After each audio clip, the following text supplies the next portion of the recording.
Oh, okay. So it looks like, my OBS just randomly shut off. Luckily, Steve stepped in.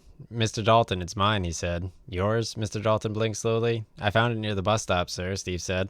Some old guy threw it away. I thought it looked interesting, so I picked it up. I was going to ask you about it later at the end of class. Oh, Mr. Dalton, try not to look flattered, but I could tell he was. That's different. Nothing wrong with an inquisitive mind. Sit down, Steve. Steve sat. Mr. Dalton stuck a thumbtack on the flyer and pinned it to the bulletin board. Long ago, he said, tapping the flyer, there used to be real freak shows. Greedy con men crammed malformed people in cages. And, sir, what's malformed men mean? Somebody asked. Someone who doesn't look ordinary, Mr. Dalton said. A person with 3 arms or 2 noses. Somebody with no legs. Somebody very short or very tall. The con men put these poor people, who were no different from you or me except in looks, on display and called them freaks. They charged the public to stare at them and invited them to laugh and tease. They treated the so-called freaks like animals, paid them little, beat them, dressed them in rags, never allowed them to wash. That's cruel, Delana Price, a girl near the front said. Yes, he agreed. Freak shows were cruel, monstrous creations. That's why I got angry when I saw this. He tore down the flyer. They were banned years ago, but every so often you'll hear a rumor that they're still going strong. Do you think the Cirque du Freak is a real freak show? I asked. Mr. Dalton studied the flyer again, then shook his head. I doubt it, he said. Probably just a cruel hoax. He added. If it was real, I hope people here would dream of going. Oh no, sir, he said. We all said very quickly, because freak shows were terrible, he said. They pretended to be like proper circuses, but they were cesspits of evil. Anyone who went to one would just be as bad as the people running it. You'd have to be really twisted to want to go to one of those, Steve agreed. And then he looked at me, winked, and mouthed the words, "We're going." Chapter 3. Steve persuaded Mr. Dalton to let him keep the flyer. He said he wanted it for his bedroom wall. Mr. Dalton wasn't going to give it to him, but then he changed his mind. He cut off the address at the bottom before handing it over.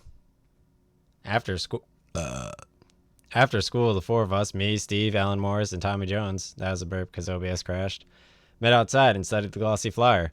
It's got to be fake, I said. Why? Alan said. They don't allow freak shows anymore, I told him.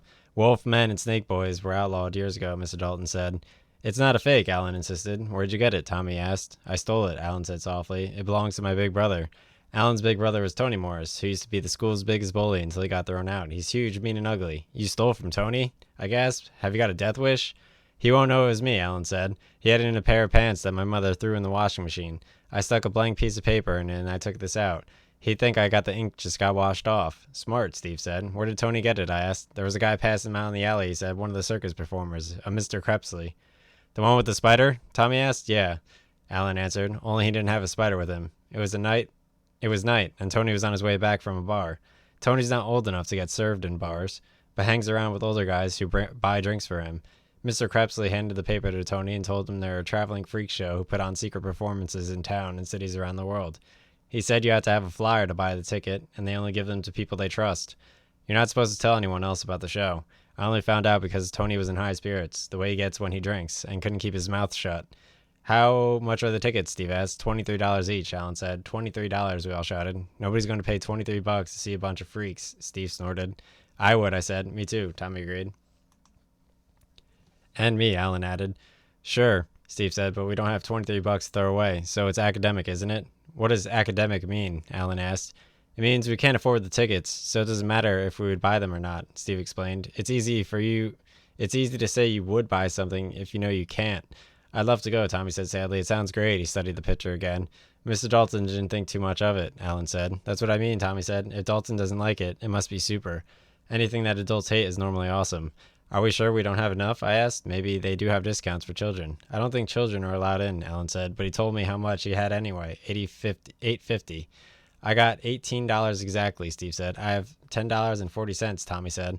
And I have $12.30, I told him. That's more than $49 in all, I said, adding it up in my head. We get our allowance tomorrow. If we pool our...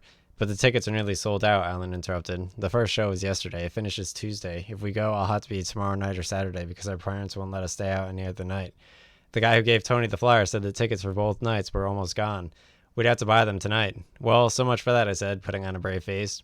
Maybe not, Steve said. My mom keeps a wad of money in a jar at home. I could borrow some and put it back when we get our allowance. You mean steal, I asked. I mean borrow, he snapped. It's only stealing if you don't put it back. What do you say? How will we get tickets? Tommy asked. It's a school night. We wouldn't be let out. I can sneak out, Steve said. I'll buy them. But Mr. Dalton snipped off the address, I reminded him. How will you know where to go? I memorized it, he grinned. Now we're going to stand here all night making up excuses, or we're going to go for it. We looked at each other, then one by one, nodded silently. Right, Steve said. We hurry home, grab our money, and meet back here. Tell our parents we forgot a book or something. We'll lump the money together, and I'll add the rest from the pot at home. What if we can't steal? I mean, borrow the money, I asked. He shrugged. Then the deal's off. But we won't know until we try. Now hurry. With that, he sprinted away. Moments later, making up our minds, Tommy, Allen, and I ran too. Chapter 4. The freak show was all I could think about that night. I tried forgetting it, but couldn't. Not even when I was watching my favorite TV shows. It sounded so weird. A snake boy, a wolf man, a performing spider. I was especially excited about the spider. Mom and Dad didn't notice anything was up, but Annie did. Annie is my younger sister. She can be sort of annoying, but most of the time she's cool. She doesn't run to mom telling on me if I misbehave, and she knows how to keep a secret. What's wrong with you? She asked for dinner. We were alone in the kitchen washing the dishes. Nothing's wrong, I said. Yes, there is, she said. You've been acting weird all night. I knew she'd keep asking until she got the truth, so I told her about the freak show. It sounds great, she said, but there's no way to get in. Why not? I asked. I bet they don't let children in. It sounds like a grown-up kind of show. They probably won't let a brat like you in, I said nastily, but me and the others would be okay. That upset her, so I apologized. I'm sorry, I said. I didn't mean that. I'm just annoyed because you're probably right, Annie. I'd give it anything to go. I've got a makeup kit I could lend you, she said. You could draw on the wrinkles and stuff. It'll make you look older. I smiled and gave her a big hug, which is something I don't do very often. Thanks, sis, I said. But it's okay. If we get in, we get in. If we don't, we don't. We didn't say much after that. We finished drawing and hurried into the TV room.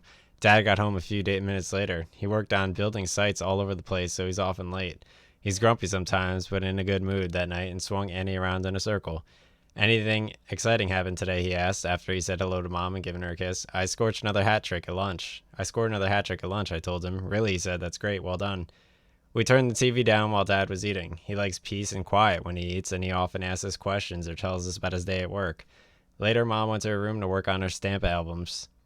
She's a serious stamp collector. I used to collect too when I was younger and more easily amused. I popped up to see if she had any new stamps with exotic animals or spiders on them. She didn't. While I was there, I asked her about freak shows. Mom, I said, have you ever been to a freak show? A what? She asked, concentrating on the stamps. A freak show, I repeated, with bearded ladies and wolfmen and snake boys. She looked up at me and blinked. A snake boy, she asked. What on earth is a snake boy? I stopped when I realized I didn't know. Well, that doesn't matter, I said. Have you ever been to one? She shook her head. No, they're illegal.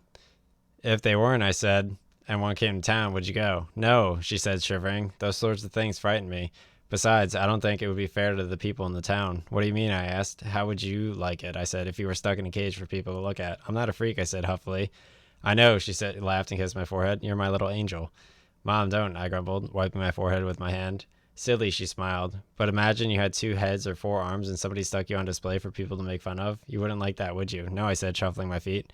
Anyway, what's all this about a freak show? Have you been staying up late watching horror films? No, I said, because you know your dad doesn't like you watching. I wasn't staying up late, okay, I shouted. It's really annoying when parents don't listen.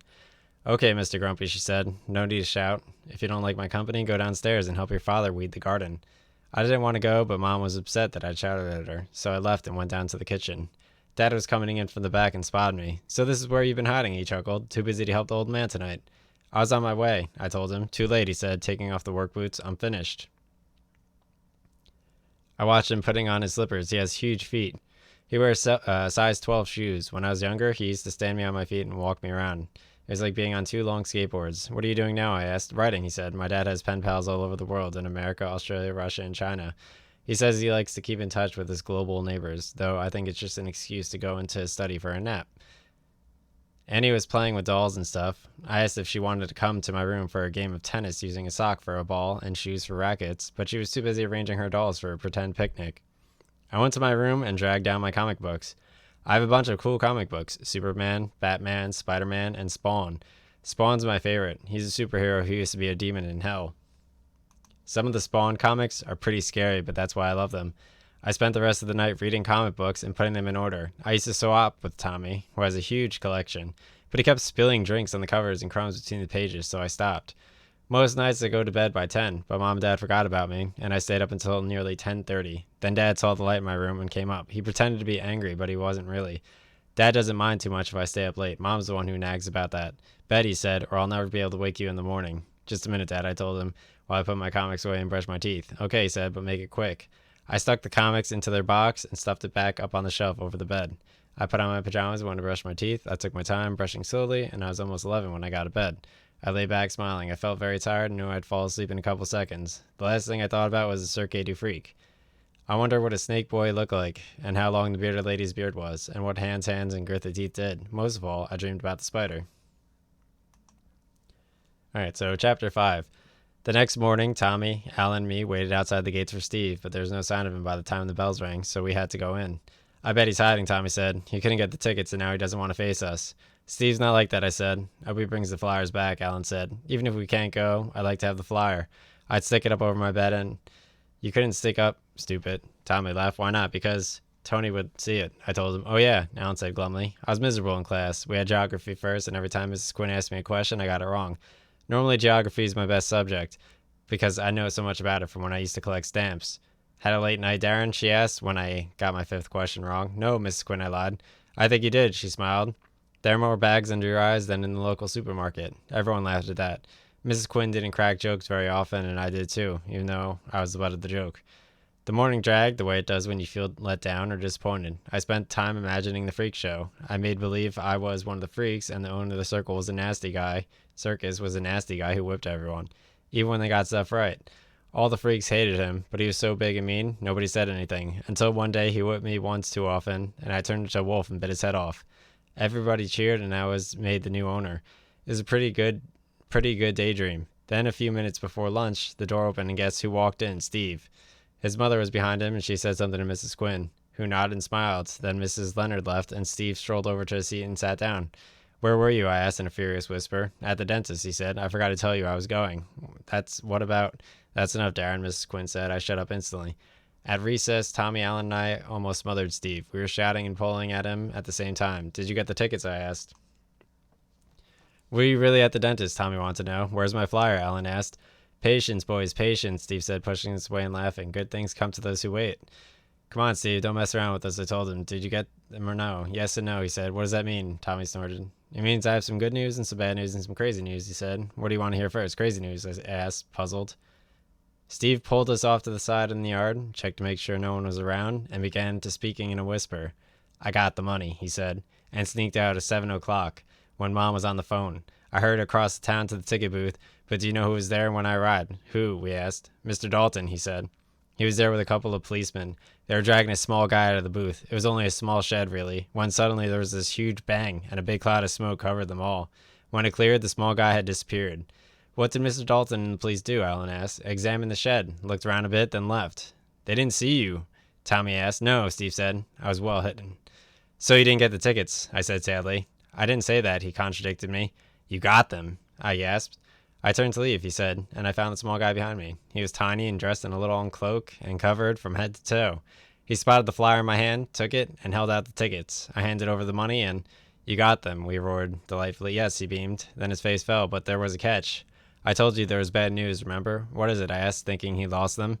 He sold me only 2, Steve said. I had the money for 4, but he wouldn't take it. He didn't say anything, just tapped the part of this flyer about some restrictions and handed me a card that said Cirque du Freak, only 2 tickets per flyer.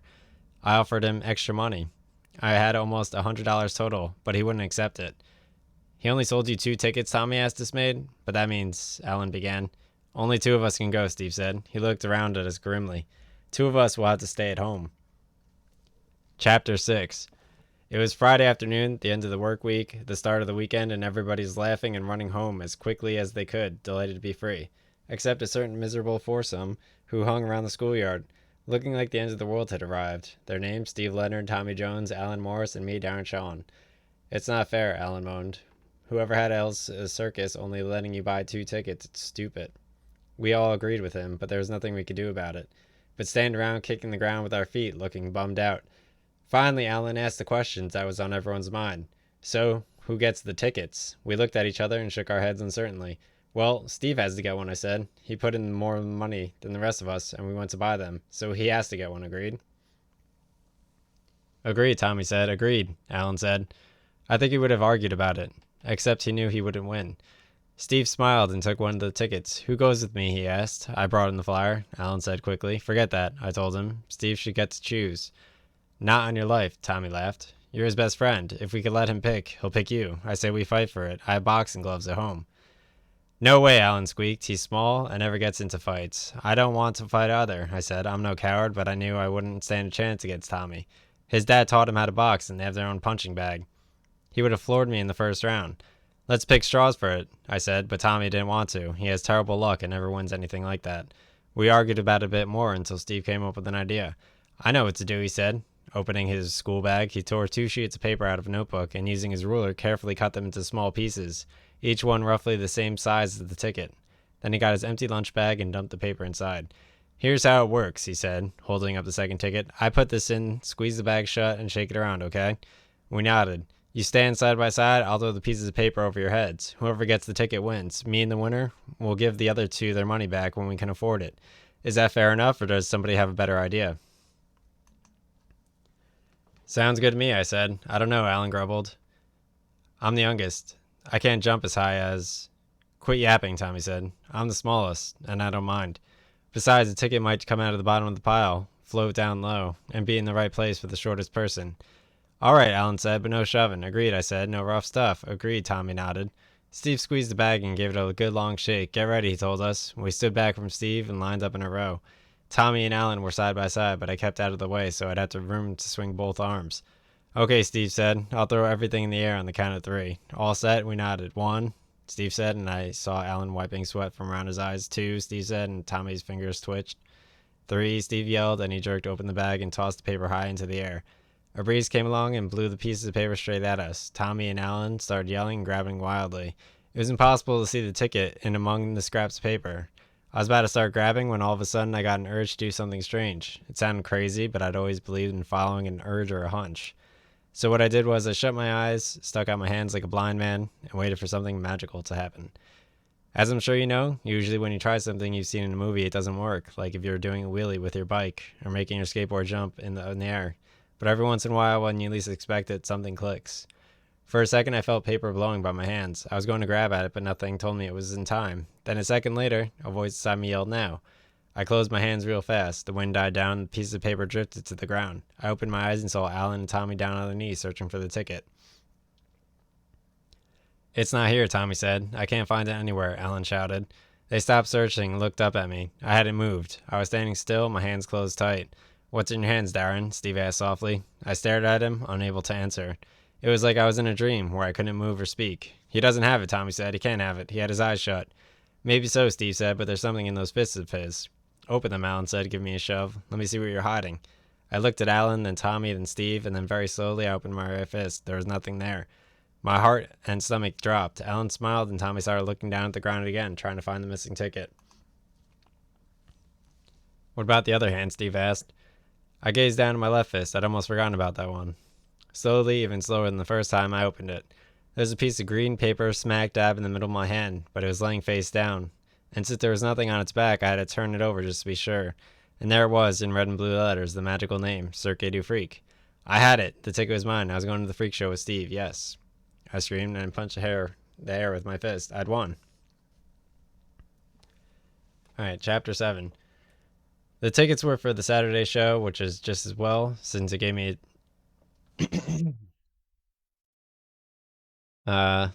let me see. Since it gave me a chance to talk to my parents and asked if I could stay over at Steve's Saturday night. I didn't tell them about the freak show because I knew they would say no if they knew about it. I felt bad not telling them the whole truth, but at the same time, I hadn't really told a lie. All I'd done was keep my mouth shut. Saturday couldn't go quickly enough for me. I tried keeping busy because that's how you make time pass without noticing, but I kept thinking about the Cirque du Freak and wishing it was time to go. I was pretty grumpy, which was odd for me on a Saturday, and Mom was glad to see me go when it was time to leave for Steve's. Annie knew I was going to the freak show and asked me to bring her back something. A photo if possible, but I told her cameras weren't allowed. It said so on the ticket, and I didn't have enough money for a t-shirt. I told her I'd buy a pin if they had them, or a poster, but she'd have to keep it hidden and not tell Mom and Dad where she got it and found it. Dad dropped me off at Steve's at 6 o'clock. He asked what time I wanted to be picked up in the morning. I told him noon, if that was okay. Don't watch horror movies, okay? He said before he left. I don't want you coming home with nightmares. Oh, Dad, I groaned. Everyone in my class watches horror movies. Listen, he said, I don't mind an old black and white film or one of the less scary Dracula movies, but none of those nasty new ones, okay? Okay, I promise. Good man, he said, and drove off. I hurried up to the house and rang the doorbell 4 times, which was my secret signal to Steve. He must have been standing just inside because he opened the door right away and dragged me in. About time, he growled. Then he pointed to the stairs. See that hill? He asked, speaking like a soldier in a war film. Yes, sir, I said, clicking my heels together. We have to take it by dawn. Are we going to use rifles or machine guns, sir? I asked. Are you crazy? He barked. We'd never be able to carry a machine gun through all that mud. He nodded at the carpet. Rifles it is, sir, I agreed. And if we were taken, he warned me, save the last bullet for yourself. We started up the stairs with a couple of soldiers, firing imaginary guns at imaginary enemies. It was childish but great fun. Steve lost a leg on the way, and I had to help him get to the top.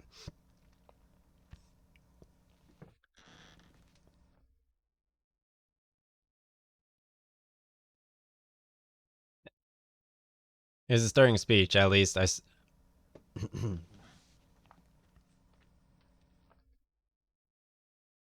least it stirred Mrs. Leonard, who came up from the downstairs room to see what the racket was.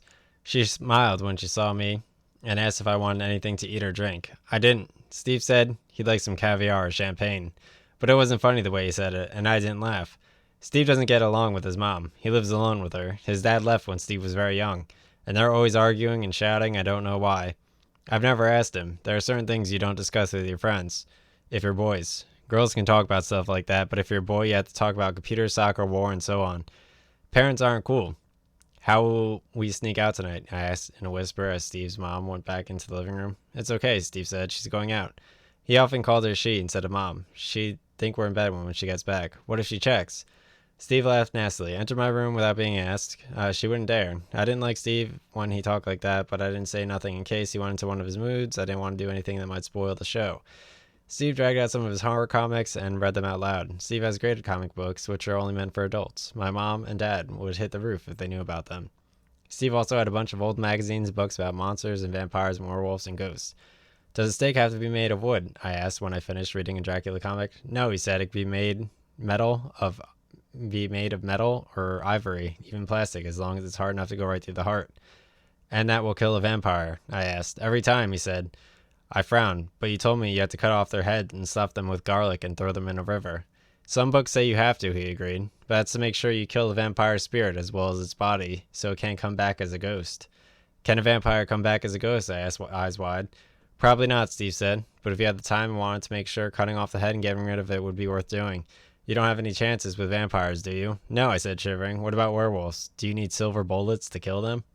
I don't think so, Steve said. I think normal bullets can do the job. You might have used lots of them, but they should work. Steve knows everything there is to know about horror facts. He's read every sort of horror book there is. He says every story has at least some truth in it, even if most are made up. Do you think the wolf man at the Cirque du Freak is a werewolf? I asked. Steve shook his head. From what I've read, he said, the wolf men in freak shows are normally just very hairy guys. Some of them are more like animals than people and eat live chickens and stuff, but they're not werewolves. A werewolf would be no good in a show because it could only turn into a wolf when there's a full moon. Every other night it would be a normal guy. Oh, I said, what about the snake boy? Do you... Hey, he laughed. Save the questions for later. The shows long ago were terrible. The owners used to starve the freaks and keep them locked up in cages and treat them like dirt. But I don't know what this one will be like. They may not even be freaks. They may be people in costumes. The freak show is being held at a place near the other side of town. We had to leave shortly after 9 o'clock to make sure we got there in time. We could have got a cab, except we'd used most of our allowance to replace the cash Steve took from his mom. Besides, it was more fun walking. It was spookier. We told ghost stories as we walked. Steve did most of the talking, because he knows way more than me. He was in rare form. Sometimes he forgets the end of stories or gets names mixed up, but not tonight. It was better than being with Stephen King. It was a long walk, longer than we thought, and we almost didn't make it on time. We had to run the last quarter mile. We were panting like dogs when we got there. The venue was an old theater that used to show movies. I'd passed it once or twice in the past. Steve told me that it was shut down because a boy fell off the balcony and got killed. He said it was haunted. I asked my dad about it, and he said it was a pack of lies. It's hard sometimes to know whether you should believe the stories your dad tells you or the ones your friend tells you. There was no name outside the door, no cars parked nearby, and no waiting line. We stopped out front and bent over until we got our breath back. Then we stood and looked at the building. It was tall and dark and covered in jagged gray stones. Lots of the windows were broken, and the door looked like a giant's open mouth. Are you sure this is the place? I asked, trying not to sound scared. This is what it says on the tickets, Steve said, and checked again just to be sure. Yes, this is it. Maybe the police found out and the freaks have to move on, I said. Maybe there isn't any show tonight. Maybe, Steve said. I looked at him and licked my lips nervously. What do you think we should do? I asked. He stared back and hesitated before replying. I think we should go in, he said. We've come this far. It'll be silly to turn back now without knowing for sure. I agreed, I said, nodding. Then I gazed up at the scary building and gulped. It looked like a sort of place you saw in a horror movie, where lots of people go in but don't come out. Are you scared? I asked Steve. No, he said. But I could hear his teeth chattering and knew he was lying. Are you? Of course not, I said. We looked at each other and grinned. We knew we were both terrified, but at last we were together. It's not so bad being scared if you're not alone. Shall we enter? Steve said, trying to sound cheerful. May as well, I said. We took a deep breath, crossed our fingers, and then started up the steps. There were 9 stone steps leading up to the door, each one cracked and covered with moss, and went in. Chapter 8. We found ourselves standing in a long, dark, cold corridor. I had my jacket on, but shivered anyway. It was freezing. Why is it so cold? I asked Steve. It was warm outside. Old houses are like that, he told me. We started to walk. There was a light down on the other end, so the farther in we got, the brighter it became. I was glad for that, but I didn't think I could have made it otherwise. It would have been too scary. The walls were scratched and scribbled on, and bits of the ceiling were flaky. It was a creepy place. It could have been bad in the middle of the day. But this was 10 o'clock, only 2 hours away from midnight. There's a door here, Steve said, and stopped. He pushed it ajar and it creaked loudly. I almost turned and ran. It sounded like the lid of a coffin being tugged open. Steve showed no fear and stuck his head in. He said nothing for a few seconds while his eyes got used to the dark, then he pulled back. It's the stairs up to the balcony, he said. Where the kid fell from? I asked, yes. Do you think we should go up? I asked. He shook his head. I don't think so. It's dark up there. No sign of any sort of light. We'll try if we can get any other way in, but I think... Can I help you, boys? Someone said behind me, and we nearly jumped out of our skins. We turned around quickly, and the tallest man in the world was standing there, glaring down at us as if we were a couple of rats. He was so tall, his head almost touched the ceiling. He had a huge, bony hands and eyes that were so dark they looked like 2 black holes stuck in the middle of his face. Isn't it rather late for you little boys like yourselves to be out and about? He asked. His voice was as deep and croaky as a frog's, but his lips hardly seemed to move. He would have made a great ventriloquist. Steve began, but he had to stop and lick his lips before he could continue. We're here to see the Cirque du Freak, he said. Are you? The man nodded slowly. Do you have any tickets? Yes, Steve said, and showed his. Very good, the man muttered. Then he turned to me and said, How about you, Darren? Do you have your ticket? Yes, I said, reaching into my pocket. Then I stopped dead in my tracks. He knew my name. I glanced at Steve, and he was shaking in his sneakers. The tall man smiled. He had black teeth, and some were missing. And his tongue was a dirty shade of yellow. My name is Mr. Tall, he said. I own the Cirque du Freak. How did you find my friend's name? Steve asked bravely. Mr. Tall laughed and bent down, so he was eyeball to eyeball with Steve. I know a lot of things, he said softly. I know your names. I know where you live. I know you don't like your mommy or daddy. He turned to face me, and I took a step back. His breath stank to the high heavens. I know you didn't tell your parents you were coming here, and I know how you won your ticket. How? I asked. My teeth were shaking so much. I wasn't sure if he had heard me or not. If he did, he decided not to answer, because next he stood up and turned away from us. We must hurry, he said, beginning to walk. I thought he would take giant steps, but he didn't. He took short ones. The show is about to begin. Everyone else is present and seated. You are late, boys. You're lucky we didn't start without you. He turned a corner at the end of the corridor. He was only 2 or 3 steps in front of us, but when we turned the corner, he was sitting behind a long table covered with a black cloth that reached down to the floor. He was wearing a tall red hat now and a pair of gloves. Tickets, please, he said. He reached out, took them, opened his mouth, put the tickets in, chewed them to pieces, and swallowed. Very well, he said. You may go in now. We normally don't welcome children, but I could see you 2 are fine, courageous young men. We will make an exception. There were 2 blue curtains in front of us, drawn across the end of the hall. Steve and me looked at each other and gulped. Do we walk straight on? Steve asked. Of course, Mr. Tall said. Isn't there a lady with a flashlight? I asked. He laughed. If you want someone to hold your hand, he said, you should have bought a babysitter. That made me mad, and I forgot for a moment how afraid I was. All right, I snapped, stepping forward, surprising Steve. If that's the way it is. I walked forward quickly and pushed past the curtains. I don't know what those curtains were made of, but they felt like spider webs. I stopped once I passed them. I was in a short corridor, and another pair of curtains were draped across the walls a few yards in front. There was a sound behind, and then Steve was by my side. We could hear noises on the other side of the curtains. Do you think it's safe? I asked. I think it's safer to go forward than backward, he answered. I don't think Mr. Tall would like it if we turned back. How do you think he knew all that stuff about us? I asked. He must be able to read minds, Steve replied. Oh, I said, and thought about that for a few seconds. He nearly scared the life out of me, I admitted. Me too, Steve said. Then we stepped forward. It was a huge room. The chairs had been ripped out of the theater long ago, but the deck chairs had been set up in their place. We looked for empty seats. The entire theater was packed, but we were the only children there. I could feel people watching us and whispering. The only spaces were in the fourth row from the front. We had to step over lots of legs to get there, and people were grumbling. When we sat down, we realized they were good seats because we were right in the middle, and nobody tall was in front of us. We had a perfect view of the stage and could see everything. Do you think they sell popcorn? I asked. At a freak show, Steve snorted. Great real. They might sell snake eggs and lizard eyes, but I'll bet you anything they don't sell popcorn. The people in the theater were a mixed bunch. Some were dressed stylishly, others in sweatsuits, some were as old as the hills, others just a few years older than Steve and me. Some chatted confidently to their companions and behaved as though at a soccer game. Others sat quietly in their chairs and gazed around nervously. What everyone shared was a look of excitement. I could see it in their eyes. The same light was shining in Steve's and mine. We all knew somehow that they were in for something special, the likes of which we'd never seen before. Then a bunch of the trumpets blew, and the whole place went quiet. The trumpets blew for ages and ages, getting louder and louder, and every light went out until the theater was pitch black. I began to get scared again, but it was too late to leave. All of a sudden, the trumpets stopped, and there was silence. My ears were ringing, and for a few seconds I felt dizzy. Then I recovered and sat up straight in my seat. Somewhere high up in the theater, someone switched on a green light, and the stage lit up. It looked eerie. For about a minute, nothing else happened. Then two men came out, pulling a cage. It was on the wheels and covered with what looked like a huge bearskin rug. Then they got to the middle of the stage, they stopped, dropped the ropes, and ran back into the wings. For a few seconds more silence, then the trumpets blew again. 3 short blasts. The rug came flying off the cage, and the first freak was revealed. That was when the screaming began. All right, I'm done. I'll read like tomorrow or something.